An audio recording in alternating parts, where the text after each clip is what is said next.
hobby of watching YouTube about the Appalachian Trail. People like doing it every year. I watch every year.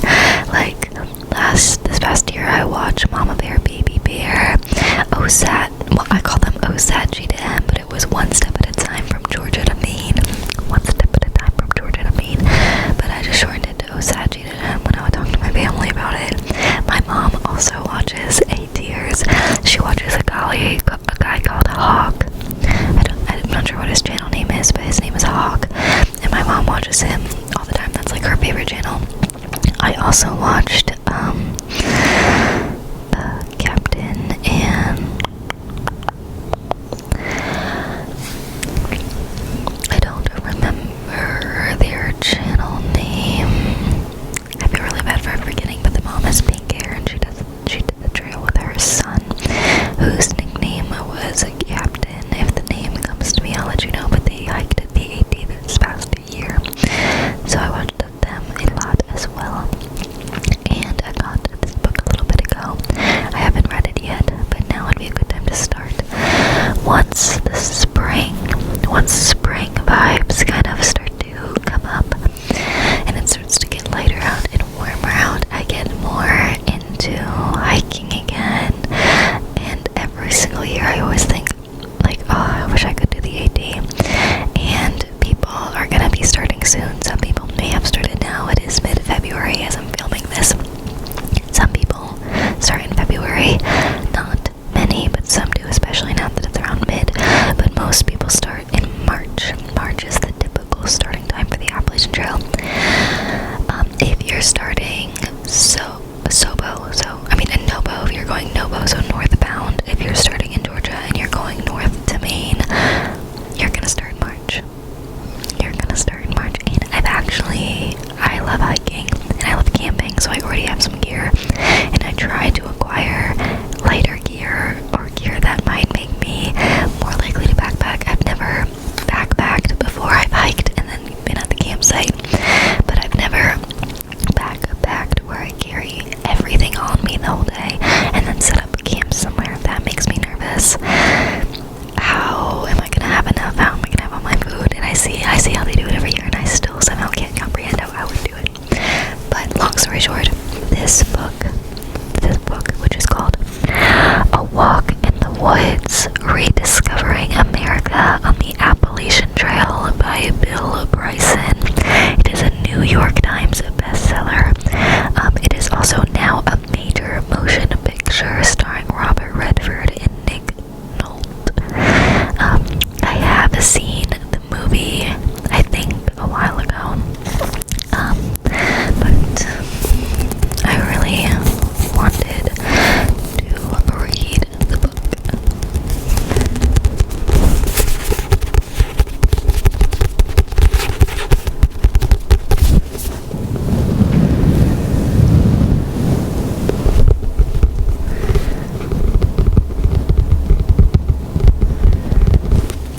The back is, there's a quote, a terribly misguided and terribly funny tale of adventure. Choke on your coffee. Funny, which speaking of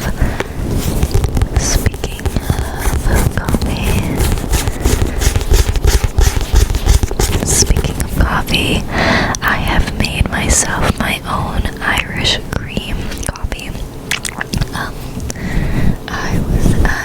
I got some coffee flavorings because I'm trying to not drink coffee out and make my own coffee, which I already do, but my toxic trait is that I get bored of the plain, and that's why I end up getting stuff. So I got a couple flavors from TJ Maxx, super cheap. One was Irish cream because I always go to Wawa to get their Irish cream, so I just bought heavy cream at the grocery store. I got Irish cream flavoring, I got vanilla flavoring, and I also got lavender, so I can make lavender lattes. We'll see how it comes. But this is the Irish cream. It's just iced coffee with 2 tablespoons of the heavy cream, so it's 100 calories, but it's worth it. And then a little bit of the Irish cream flavoring. And it literally tastes like a Starbucks drink or a Dunkin' drink or my Wawa drink. It's really good. Really good. And for those of you that make it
offers an astonishing landscape of silent forests and sparkling lakes. And to a writer with the comic genius of Bill Bryson, it also provides endless opportunities to witness the majestic silliness of his fellow human beings. For a start, there's the gloriously out of shape Stephen Katz, a buddy from Iowa, along for the walk. But a walk in the woods is more than just a laugh out loud hike. Bryson's acute eye is a wise witness to this beautiful but fragile trail, and as he tells its fascinating history, he makes a moving plea for the conservation of America's last great wilderness. An adventure, a comedy, and a celebration, A Walk in the Woods is a modern classic of travel literature. I'm excited to read it, and I'm excited for us to read it together. Together. Let's read this book together, okay? Okay.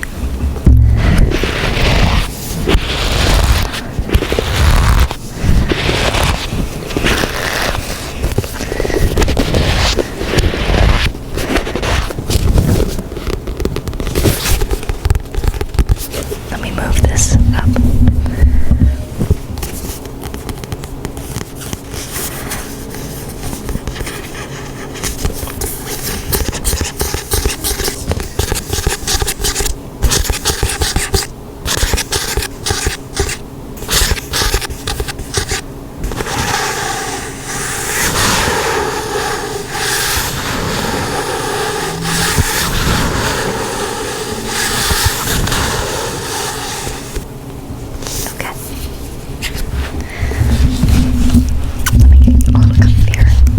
Okay, I wanted this to be kind of up close whispering if I can.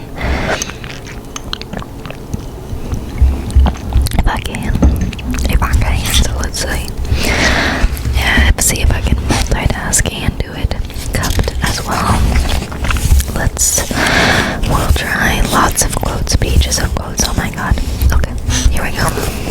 I'm not going to show you everything because there's not really many photos, but I'll show you some things. A walk in the woods. Oh, I'm excited for this. Okay. A Walk in the Woods, Rediscovering America on the Appalachian Trail by Bill Bryson.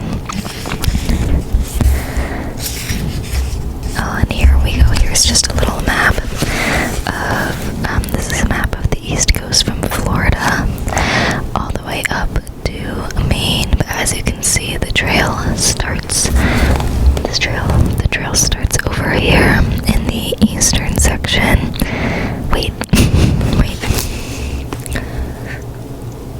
In the western section of Georgia, and then goes all the way up into Maine. And I've hiked the Appalachian Trail sections in Virginia a lot because I'm currently living here, and a bunch in New Jersey. I've been on a lot of the sections throughout New Jersey, and they're beautiful, and they're right by a drive-in movie theater. You can get you can kind of hitchhike too. There's an ice creamery that you pass through on the tip of a mountain that I love, that ice cream creamery. I hope to explore more of the trail in Virginia, and I'd love to maybe try backpacking a couple days this summer to kind of prep, so that way maybe in the next year or so, if I'm in the financial situation, I could take an extended break and try and do this. And I'm also in the physical state to do it. I definitely have to up my hiking game, but I am more of a scenic hiker. Like, I like to take in the views, take in the nature. So I don't know, we'll see. Alrighty. Okay, there's a disclaimer.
across 14 states, through plump, comely hills whose very names, Blue Ridge, Smokies, Cumberlands, Green Mountains, White Mountains, seem an invitation to amble.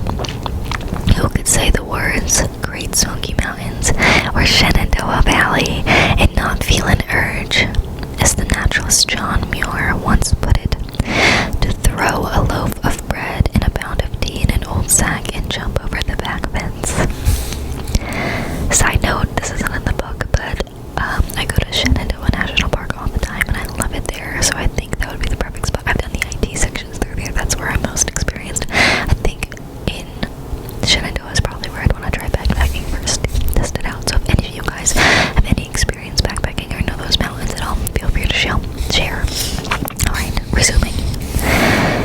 And here it was, quite unexpectedly, meandering in a dangerously beguiling fashion through the pleasant New England community in which I had just settled.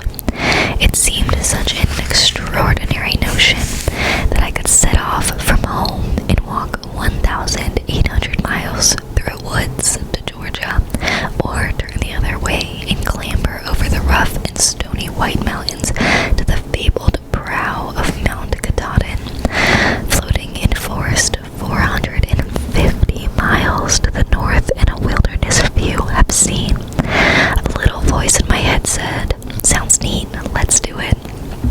Okay, another side note. There is a section in Maine called the 100-mile wilderness because it's a 100-mile chunk where there's no civilization. It's between one town to the next. I actually stayed once at a lake up in Maine that kind of is the end point of that 100-mile wilderness. I believe that's when you come out of the 100-mile wilderness. That just sounds crazy to me. I would love to experience just being on a lake in the middle of the woods with nothing but the stars and the silence and the breeze. I mean, it's also terrifying, obviously, because if you break your leg, now you're like 50 miles away from help. But, you know, God willing, you're fine. I'm not even religious, but whatever. Resuming, sorry. You know what? I'm gonna title this video talking about the AT/reading because if any of you are here for purely the book, I'm sorry for the interruptions. Let's resume. I'm just too excited. Okay. Resuming. I formed a number of rationalizations. It would get me fit after years of waddlesome sloth. It would be an interesting and reflective way to reacquaint myself with the scale and beauty of my native land after nearly 20 years of living abroad. It would be useful. I wasn't quite sure in what way, but I was sure nonetheless to learn to fend for myself in the wilderness. When guys in camouflage pants and hunting hats sat around in the 4 Acres diner talking about fearsome things done out of doors, I would no longer have to feel like such a cupcake. I wanted a little of that swagger that comes with being able to gaze at a far horizon through eyes of chipped granite and say with a slow, manly sniff, "Yeah, I'm shit in the woods." And there was a more compelling reason to go. The Appalachians are the home of one of the world's great hardwood forests, the expansive relic of the richest, most diversified sweep of woodland ever to grace the temperate world. And that forest is in trouble. If the global temperature rises by 4 degrees Celsius over the next 50 years, as is evidently possible, the whole of the Appalachian wilderness below New England could become savanna. Already trees are dying in frightening numbers. The elms and chestnuts are long gone. The stately hemlocks and flowery dogwoods are going, and the red spruces, Fraser firs, mountain ashes, and sugar maples may be about to follow. Clearly, if ever there was a time to experience this singular wilderness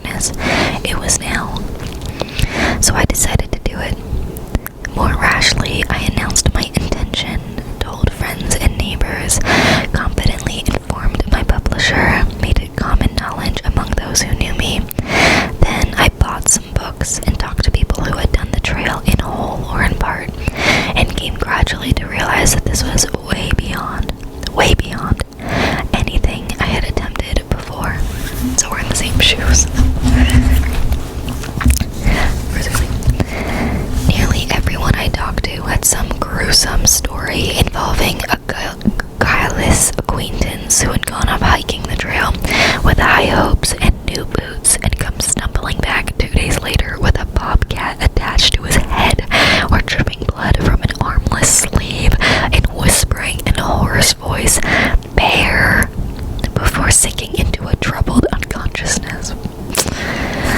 The woods were full of peril, rattlesnakes and water moccasins and nests of copperheads, bobcats, bears, coyotes, wolves, and wild boar, loony hillbillies destabilized by gross quantities of impure corn liquor, and generations of profoundly unbiblical sex, rabies, crazed skunks, raccoons and squirrels, merciless fire ants, and ravening black fly, poison ivy, poison sumac, poison oak, and poison salamanders, even a scattering of moose lethally deranged by a parasitic worm that burrows a nest in their brains and befuddles them into chasing hapless hikers through remote sunny meadows and into glacial lakes.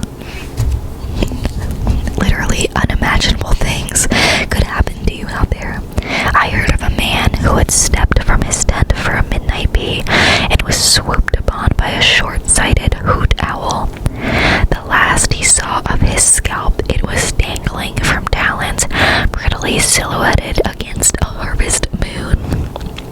And of a young woman who was woken by a tickle across her belly and peered into her sleeping bag to find a copperhead bunking down in the warmth between her legs. I heard 4 separate stories, always related with a chuckle, of campers and bears sharing tents for a few confused and lively moments. Stories of people abruptly vaporized. There weren't nothing left of him but a scorch mark. By body-sized bolts of lightning when caught in sudden storms on high ridge lines of tents crushed beneath falling trees or erased off precipices on ball bearings of beaded rain and sent paragliding onto distant valleys' floors or swept away by the watery wall of a flash of blood of hikers beyond counting whose last experience was of trembling earth and the befuddled thought, "Now what the?" It required only a little light reading in adventure books and almost no imagination to envision circumstances in which I would find myself caught in a tightening circle of hunger-emboldened wolves, staggering in shredding clothes under an onslaught of pincered fire ants, or dumbly transfixed by the sight of enlivened undergrowth advancing towards me like a torpedo through the water, before being bowled backwards by a sofa-sized boar with cold, beady eyes, a piercing squeal, and a slaverous, chomping appetite for pink, plump, city-softened flesh. And then there were all the diseases one is vulnerable to in the woods: giardiasis, eastern equine encephalitis, Rocky Mountain spotted fever, Lyme disease, ehrlichiosis, schistosomiasis, brucellosis, and shigellosis. To offer beta sampling, eastern equine encephalitis caused by the prick of a mosquito attacks the brain and central nervous system. If you're lucky, you can hope to spend the rest of your life propped in a chair with a bib around your neck, but generally it will kill you. There is no known cure. No less arresting is Lyme disease, which comes from the bite of a tiny deer tick. If undetected, it can lie dormant in the human body for years before erupting into a positive fiesta of malaise. This is a disease for the person who wants to experience it all. The symptoms include, but are not limited to, headache, fatigue, fever, chills, shortness of breath, dizziness, shooting pains in the extremities, cardiac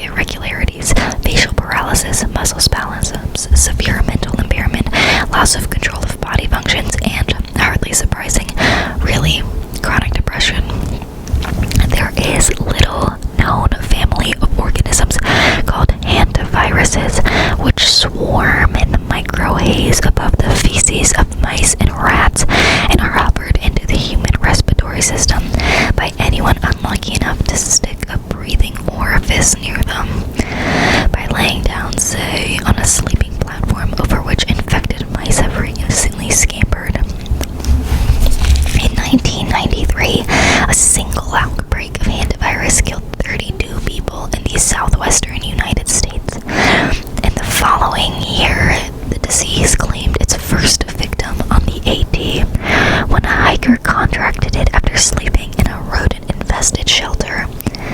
All AT shelters are rodent-infested. Among viruses, only rabies, Ebola, and HIV are more certainly lethal. Again, there is no treatment. Finally, this being America, there is the constant possibility of murder. At least 9 hikers, the actual number depends on which source you consult and how you define a hiker, have been murdered along the trail since 1974. 2 young women would die while I was out there. Jeez. For various practical reasons, principally to do with the long, punishing winters of northern New England, there are only so many available months to hike the trail each year.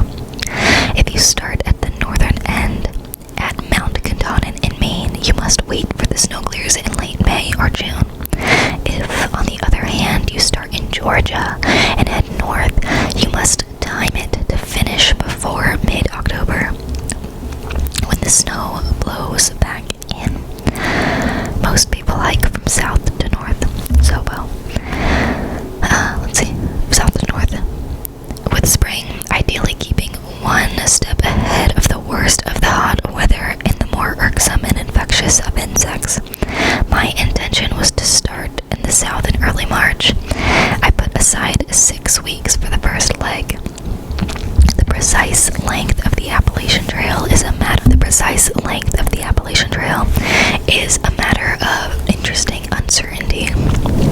The U.S. National Park Service, which constantly distinguishes itself in a variety of ways, manages in a single leaflet to give the length of the trail as 2,155 miles and 2,200 miles. The official Appalachian Trail guides, a set of 11 books, each dealing with a particular state or section, variously give the length as 2,144 miles, 2,147 miles, 2,159 miles, and more than 2,150 miles.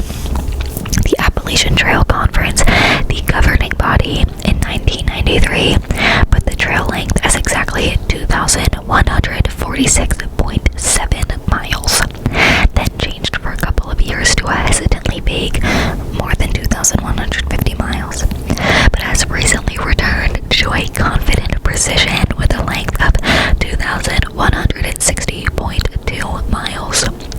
In 1993, three people rolled a measuring wheel along its entire length and came up with a distance of 2,164.9 miles. At about the same time, a carefully measured based on a full set of U.S. Geological Survey maps put the distance at 2,118.3 miles.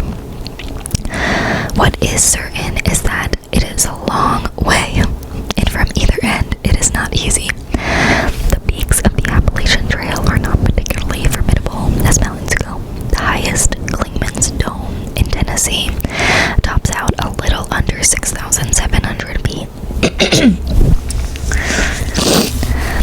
But they are big enough and they go on and on and on.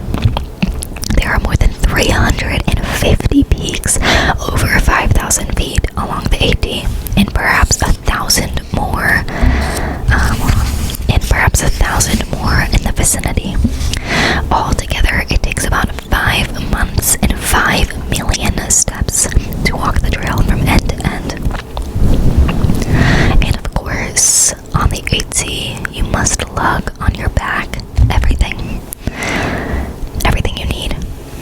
It may seem obvious, but it came as a small shock to me to realize that this wasn't going to be even remotely like an amble through the English Cotswold or Lake District, where you head off for the day with a haversack containing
face solid with interest about any aspect of hiking equipment.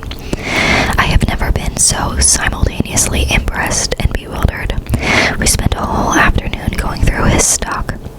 He would say things to me like, now this has a 70 denier high-density abrasion-resistant fly with a wrist stop weave. On the other hand, and I'll be frank with you here, and he would lean to me and reduce his voice to a low, candid tone, as if disclosing that it had once been arrested in a public toilet with a sailor. The seams are lap-filled rather than bias-taped, and the vestibule is a little cramped. I think because I had mentioned that I had done a bit of hiking in England, he assumed some measurement of competence on my part. I didn't wish to alarm or disappoint him, so when he asked me questions like, what's your view on carbon fiber stays? I would shake my head with a rueful chuckle in recognition of the famous variability of views on this perennially thorny issue, and say, you know, Dave, I never been able to make up my mind on that. What do you think? Together we discussed and gravely considered the relative merits of side compression straps, spindrift collars, cramped-in patches, load transfer differentials, airflow channels, webbing loops, and something called the occipital cutout ratio. We went through that with every item. Even an aluminum cook set offered considerations of weight, compactness, thermodynamics, and general utility that would occupy a mind for hours. In between, there was lots of discussion about hiking generally, mostly to do with hazards like rock falls, bear encounters, cook stove explosions, and snake bites, which he described with a certain misty-eyed fondness before coming back to the topic at hand. With everything, he talked a lot about weight.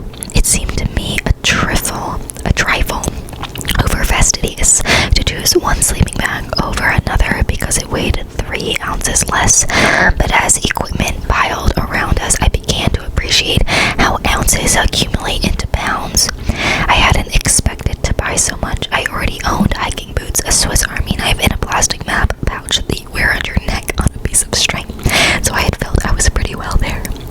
But the more I talked to Dave, the more I realized that I was shopping for an expedition. The two big shocks were how expensive everything was.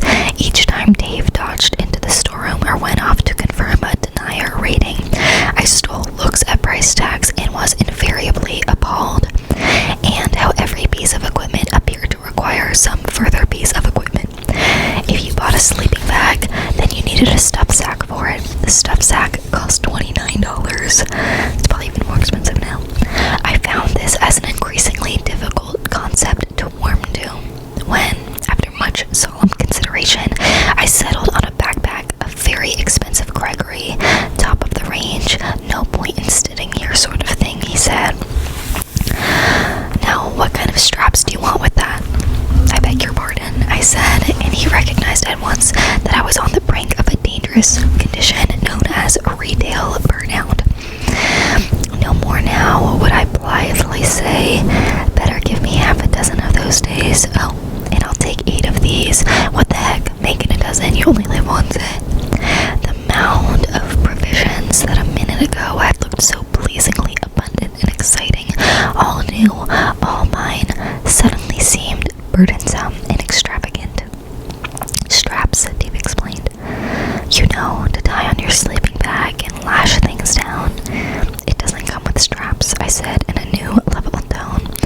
Oh no, he surveyed a wall of products and touched a finger to his nose.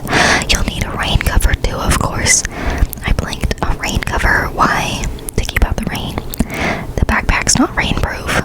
He grimaced as if making an exceptionally delicate distinction. Well, not 100%. This was extraordinary to me. Really?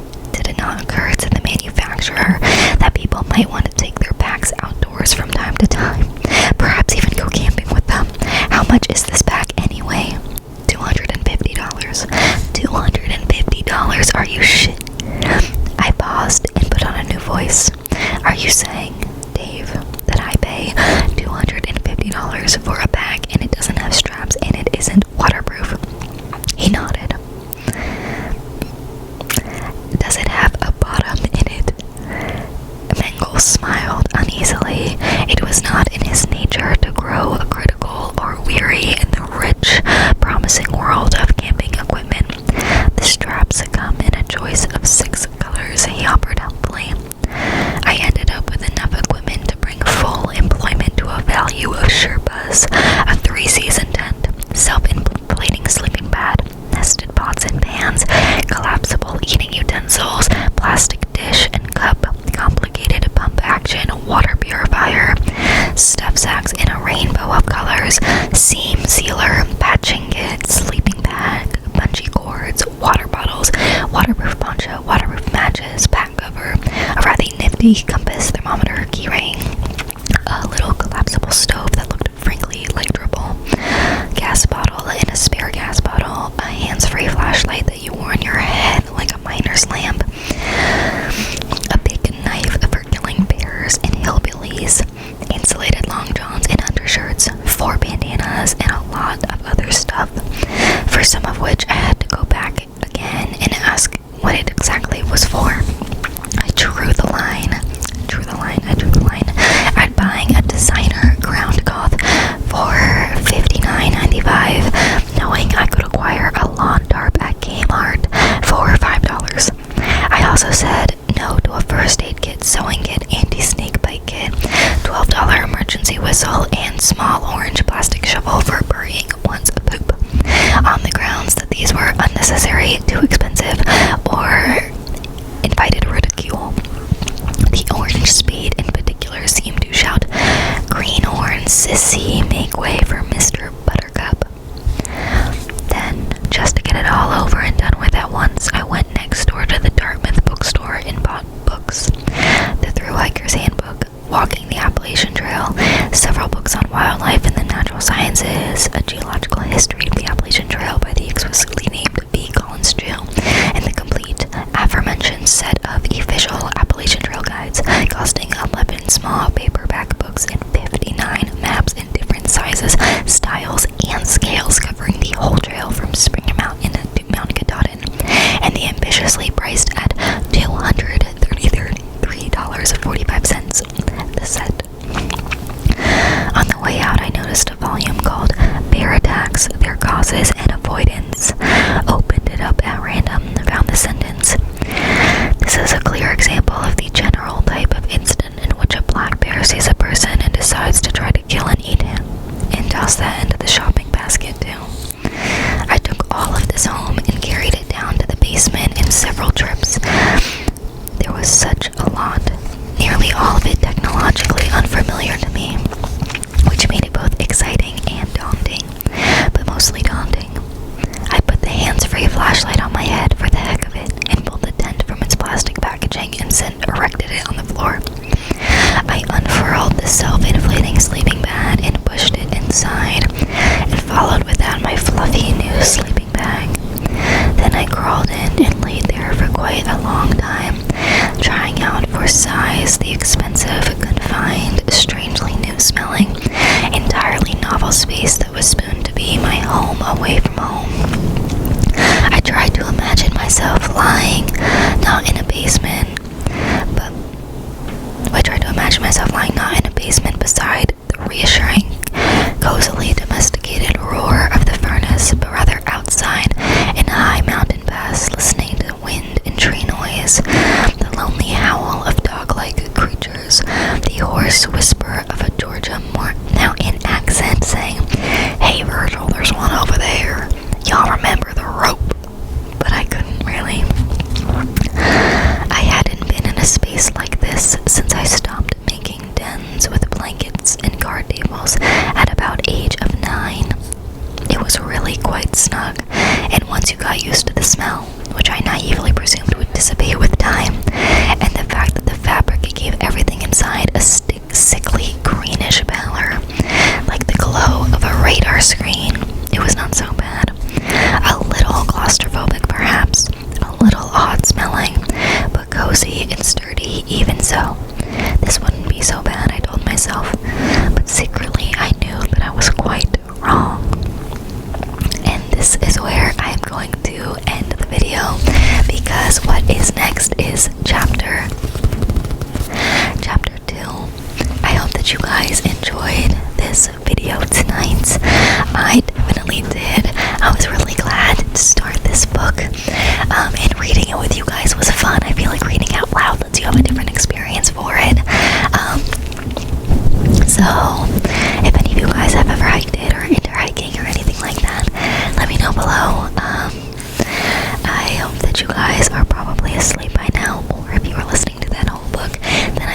are going to have a really, really nice night. I'm gonna do my quick little sponsorship before I go, so let's get right into it. I just have right here in XO soap bar. XO soap, as you can see right here, XO soap. It is a company that my dad started to make more sustainable soap brands. The scent we have right now is a Jan sea salt soap. You take your little soap slivers and you break it into pieces, and then you put it into the X carved out into the center. I can show you. So this is made to reduce waste and help people, encourage people to use bars of soap rather than body wash. Body wash is really damaging to the environment and it causes a lot of water waste. Making soap also uses a lot of water. So that's why he created this bar that has the X carved into the center. So when you get down to that, those last little slivers, you can just jam them right in here and then use it that way. Much more convenient than squishing it on top, and much better for the environment than just throwing it away or losing it down the drain, because making soap does require chemicals and water, and then that transportation to get it to and from where they make it to where they sell it to your home. So the goal is to reuse